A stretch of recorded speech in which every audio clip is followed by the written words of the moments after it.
Goeiemôre geliefde disipel van Jesus en baie welkom by nog 'n episode van In Jesus Bybelstudie.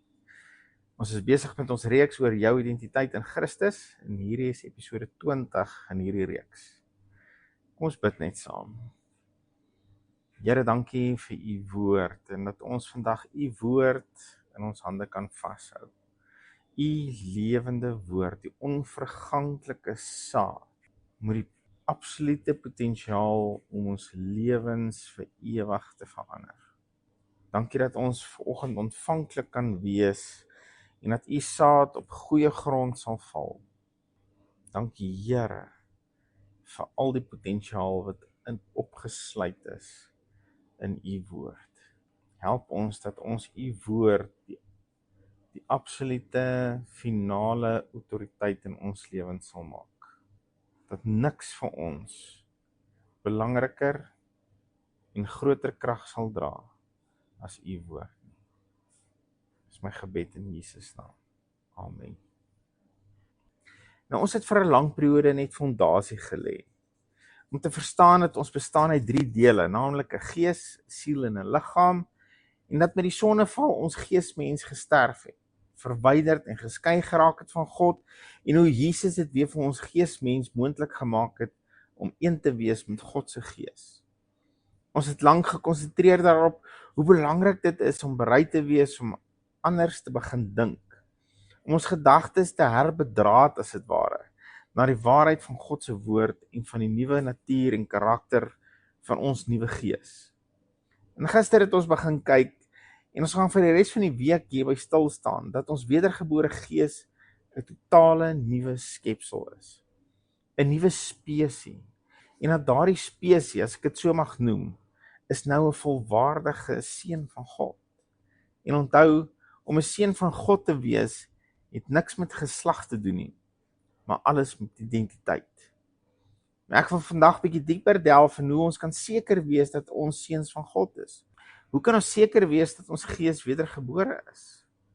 Bly asseblief saam met my na 1 Petrus 1 vers 23. Hier staan dit in die ou vertaling so: want julle is wedergebore nie uit verganklike saad nie, maar uit onverganklike, deur die lewende woord van God, wat tot in ewigheid bly. Hier so baie in hierdie teks, dat dit vir my moeilik is om op een iets te fokus, maar ek gaan my bes probeer. Die eerste ding wat hy hier sê, is dat jou wedergeboorte, soos die geboorte en begin van enige lewende dier of plant, is teweeggebring deur 'n saad. Alle lewende diere en plante het hul oorsprong by 'n saad. Jou fisiese liggaam is gebore van 'n fisiese saad. Dis 'n beginsel wat God vasgestel het van die begin af. En hy het sy eie beginsel nie kom omseil of vervang met ons gees se wedergeboorte nie. Ons gees is gewederbaar deur 'n saad. En daardie saad is die onverganklike saad van God se lewende woord. Petrus, onder inspirasie van die Heilige Gees, noem die woord van God 'n saad. Hy vergelyk dit nie met 'n saad nie, hy noem dit 'n saad. En 'n saad met die potensiaal om jou gees van gedaante, van spesie te laat verander. En hier's vir my nog iets mooi as jy daaraan begin dink. Selfs Jesus is gebore uit die saad van die woord van God. Toe die engel by Maria gekom het en haar vertel het dat sy sal swanger word, het sy hom so geantwoord in Lukas 1 vers 38. Hier is die diensmaagd van die Here. Laat dit met my gaan volgens u woord. Laat dit met my gaan volgens u woord. Sy het 'n belofte van God afgehoor en sy het daardie woord van God geglo, en daai woord van God, gemeng met haar geloof in die woord van God, het haar swanger gemaak met die seun van God. Wow, hierdie is vir my so amazing.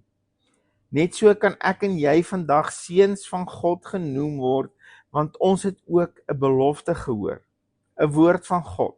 En ons het daardie belofte, daai woord geglo, en ons vertroue in daai woord gesit, en die saad van daai woord het ons gees gewederbaar na dieselfde beeld en gelykenis as die van die eersgebore seun Jesus. Want dit is dieselfde onverganklike saad. Dieselfde woord wat Jesus en Maria verwek het, het jou gees verwek. Man, hierdie is sulke goeie nuus, en ek raak so excited as ek hieroor praat, want dit maak net vir my alles so verstaanbaar, en help my om so baie dinge net beter te begryp. Wat ek vandag wil hê, ons moet ons gedagtes oor vernuwe, is die waarheid dat ons is voor God presies dieselfde as Jesus, want ons is uit dieselfde saad geskep. Ons is uit dieselfde saad gebore. Ons is uit dieselfde onverganklike lewende woord van God gebore. Daarom kan Johannes in 1 Johannes 4 vers 17 skryf, soos Jesus is, soos ons in hierdie wêreld. Ons is vandag in hierdie wêreld, in hierdie lewe, die presiese afdruksel van Jesus, die presiese duplikaat van Jesus, want ons is van dieselfde saad gebore, dieselfde lewende woord van God. Jesus se DNA en my en jou DNA is presies dieselfde, want ons herkoms is van dieselfde saad, die lewende woord van God. Kan jy vanoggend die volle begrip hiervan kry, dat dit is nie maar net 'n oulike sê ding om te sê jy is 'n seun van God nie. Dis 'n werklikheid, want jy dieselfde oorsprong, God die Vader.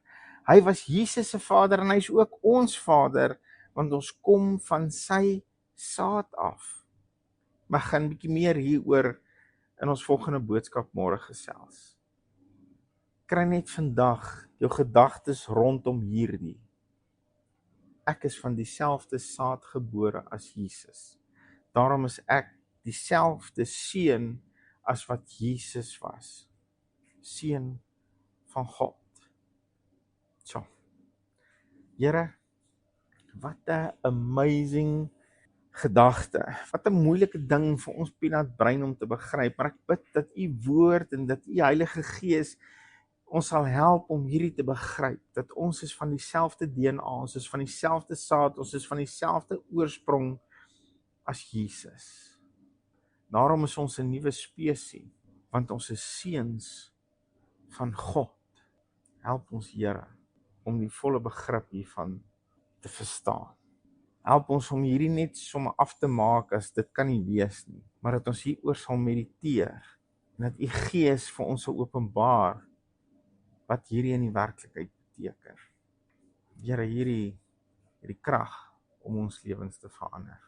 Help ons om hierdie waarheid in sy volheid te glo. In Jesus naam. Amen. As jy dalk gebed nodig het, is jy so welkom om na ons toe uit te reik. Jy kan dit doen op WhatsApp, of jy kan na ons website toe gaan, daar's al ons kontakdetails. As jy dalk finansiëel met ons wil betrokke raak, is jy ook so welkom om te doen. Al die details is op ons website, of jy kan net vir ons 'n WhatsApp stuur. Geliefde van Jesus, onthou, hou jou oog op Jesus en jou neus in sy woord.